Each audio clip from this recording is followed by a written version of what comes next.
Hello everyone, Nubkex here. Welcome back to Nub Raids, and today we're pulling shards, guys. I'm going to be pulling, I think, 3 Void Shards, and I have 13 Sacreds. We're going to be pulling all of the Sacreds today as part of this Summon Rush event for Nari the Lucky. If you haven't seen my Nari the Lucky fusion guide, fragment guide, and how to do this, I put out a video yesterday, but you will have seen in that video that it's actually pretty tough. In terms of these shard events, it's pretty tough. And I've been thinking about it, and what I decided to do is actually to go all out for Summon Rush, and then to just scrape 5 fragments through on Champion Chase. Reason being simply that it's sort of guaranteed. I don't know how tough Champion Chase is going to be, but Summon Rush is a nice guaranteed thing. I can certainly do it. And there's also nice rewards here, right? So I'm going to go up all the way. We're not going to get this final Legendary Tome today. I'll finish that off with maybe another Sacred if I pull it from Clan Boss. And if not, I can finish it off with a couple more Voids and some green shards, that sort of thing, over the weekend. I'm kind of busy this weekend, unfortunately, but I'm going to get it done. We'll be fine. But yeah.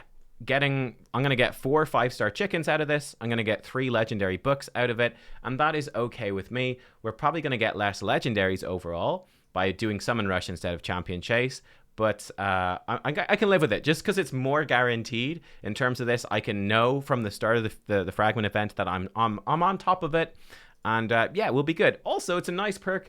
The champions that are boosted today are really good. They're really, really good. So I would not complain about getting any of them. Big Gun would be my least wanted. Of the legendaries, it's a low chance to get it. Big Gun would be my least wanted. I'd love a Trunda. I'd love a Candrafon.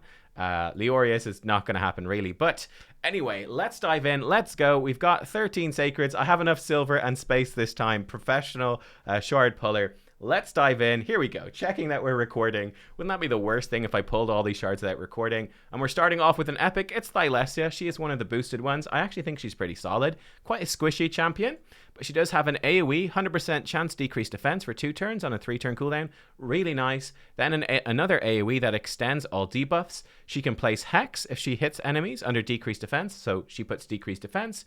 Does another AoE attack. Increases debuffs. Can place Hex.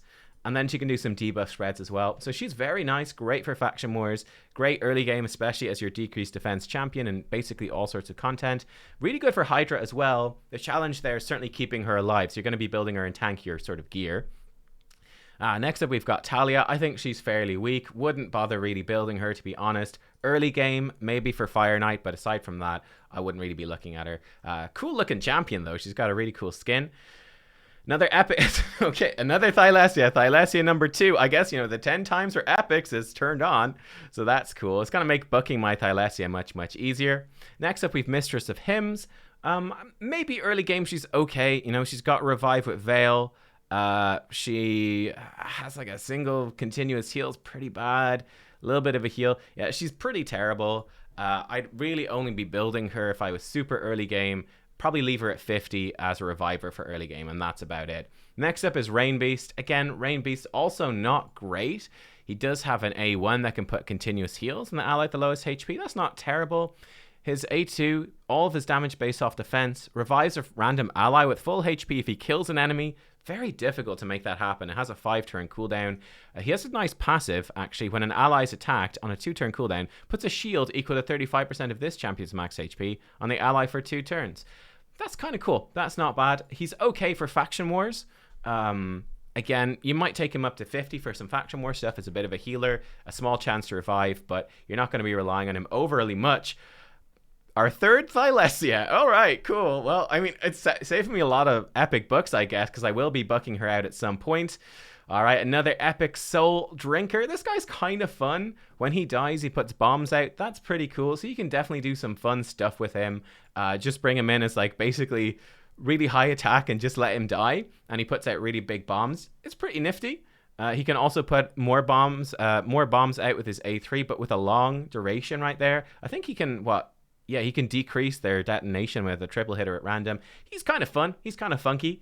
I don't know if he's used too much seriously for much stuff, but if you like to be creative, then you can definitely make it happen. We've got 6 Sacreds left. Can we hit gold, guys? Oh, can we hit gold? Oh, new champion. I don't have her yet. Urtikata. She looks super creepy. I love the look of this champion, man. This is You know, if you woke up and she was in the bed beside you, you know, you wouldn't be having a good morning. Let's put it like that. Speed in all battles, okay. I think it's her passive that's really cool. Whenever this champion or an ally lands a critical hit on an enemy under Hex, 10% chance goes up to 25% chance of placing a poison for 1 turn. So that's kind of interesting. It's kind of nifty. I think she's decent for Demon Lord Clan Boss. 4 hitter at random, chance to place Hex, 3 turn cooldown. She has a triple hitter. Each hit has a chance, books up to 50% chance to put poison sensitivity. Okay, so pretty much almost going to land that. And then double hitter here. Each hit has a chance of increasing the duration of 2 poison debuffs by 1 turn. That goes up to, again, a 50% chance.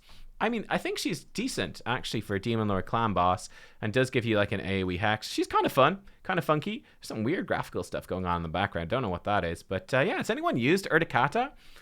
I think that, you know, early game, she's actually potentially a pretty decent clan boss. Poisoner. We have another epic here, Barroth the Blood-Soaked. I don't know what this guy does. Apparently he does a lot of stuff, looking at his stuff. I mean, he looks kind of fun. He's all red. Never bothered to build him myself. The Barbarian faction, you get so many cool champions for free. Between War Maiden, Syl, and Haikatune, it's just not much use. 3 shards left. Yeah, 3 shards left after this one. Lady Atessa. Lady Terrible. No use whatsoever. I don't even know what she does. Stuns. She can attack with 2 random allies on a 4-turn cooldown. I mean, it's an ally attacker. Tiny chance to place block buffs. She's not worth building at all, unfortunately. Nope, she's just bad. Okay, 3 to go. Here we go. It's a legendary. Oh, no. No, no, no, no, no. It's Norog. Oh, no. No. Okay, I've got him twice already. Oh man, I thought I saw something big coming in, and I thought it was the Trunda thighs, the Trunda thighs to the side. No, it wasn't. It was Norog. Those aren't Trunda legs. What is this? Yeah, so Norog's, he's decent. He's okay. A1, 60% chance to put block active skills for a turn. Actually, kind of not that good. Kind of bad. But he has an AoE, puts block buffs for 2 turns. So he's decent for Hydra, 3-turn cooldown, AoE block buffs. Kind of the issue with him is that Ugo is just better. He has a cool passive. That's the main thing that you bring him for. He's immune to stun, freeze, and sleep. That's nifty.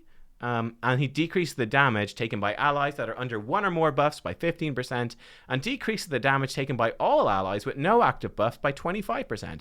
So this passive is what makes him good. It gives you good damage reduction to your team, and that is useful. But unfortunately for Norog, I just don't think he's that good. Like, again, I think Ugo just completely outshines this guy, unfortunately. In fact, I actually think that Umbral Enchantress, a Void Epic, pretty much outperforms him in most situations. He does have a nice 40% defense in dungeons. I think he needs a bit of a buff, to be honest. I would love to see maybe his A1. I don't know. Just change it to like hit twice if the enemy has no buffs or something. Like make it something cool. Give him a little bit extra. I think he's what he needs. Let me just double check this. Okay, go away with your power-up packs. I already have a duplicate Norog. Yeah, I already have a Norog. Yo, put him in. We got 3 Norogs here. I mean, we're building up. I'm happy to get this stuff for the Skinwalker. I don't even think that, unfortunately, he's worth all that much empowering, which is kind of a bummer. But I've got a lot of Skinwalker dupes, so there it is. Right, we've got 2 more Sacreds. Let's go. The Mercy system is reset. 2 6% chances. Can we do it? New champion again, actually, believe it or not. Pestilus. I don't think I had Pestilus. Looks really cool.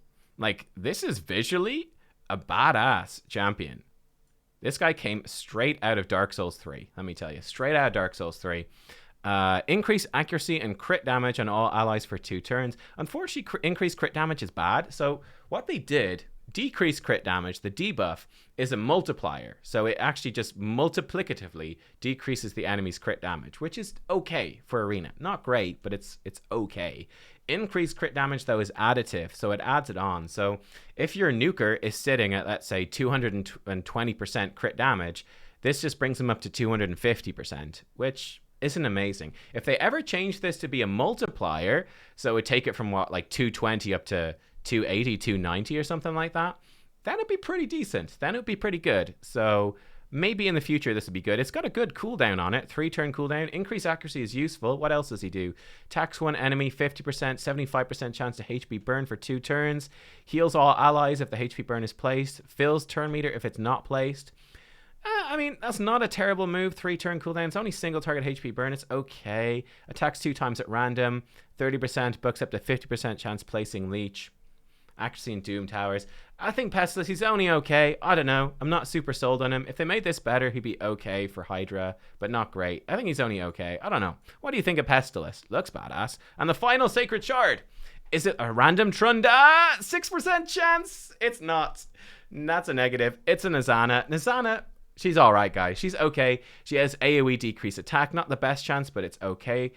She has then an AoE attack on her A1. And then this is a really good move, actually. 3-turn cooldown, ally protection on all allies, and a really big shield on her. She's got high base HP because she's a HP-based champion. She does not do any damage, but the fact that she has 2 AoEs, she can be a really good support champion for Doom Tower, for Faction Wars.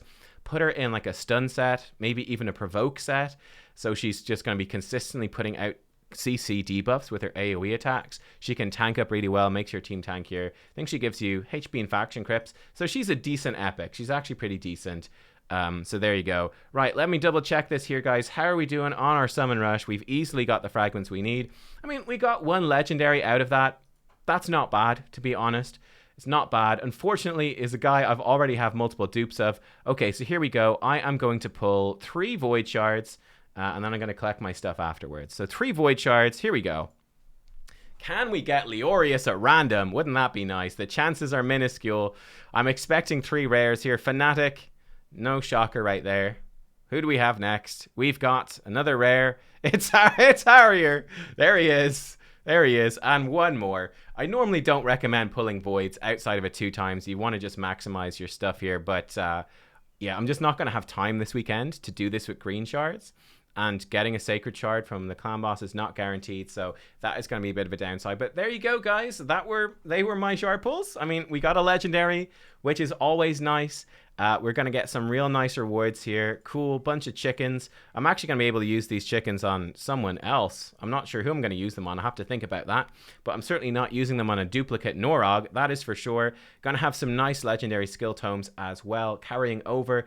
Hopefully it's going to be personal rewards CVC next time, and I certainly need those. I have multiple champions to book up. I'll show you. So in terms of booking dudes up, I'm going to have 4. I'm going to have an extra 2. So we're getting there, kind of, still kind of low. Going to be finishing off Archbishop Pinthroy. He needs 1, 2, 3, 4, 5, 6, 7. I'm actually going to need 1 more and we'll have enough. We'll get Pinthroy booked up. After that, I'm thinking maybe to book Shamrock. Maybe booking up Shamrock. Yeah, he doesn't need that many bucks, so something like that. But guys, there you go. Let me know how your shard pulls went. Hopefully they went well. And let me know what your strategy is as well. Very interested to hear. Are you going to be pulling during the summon rush to get the fragments here? Are you going to be saving for champion chase? Are you doing... I think a good strategy as well could be to do 3 sacreds here to try get this and then leave it. For me, I like these rewards, so I'm happy enough to do it and to just get this done early. But I could understand if you're going, hey, I'm going to pull 3 sacreds, finish it off with green shards, and then I'm going to go more all in the 2 times event. That can also be viable too. Thanks for watching. See you next time. Bye-bye.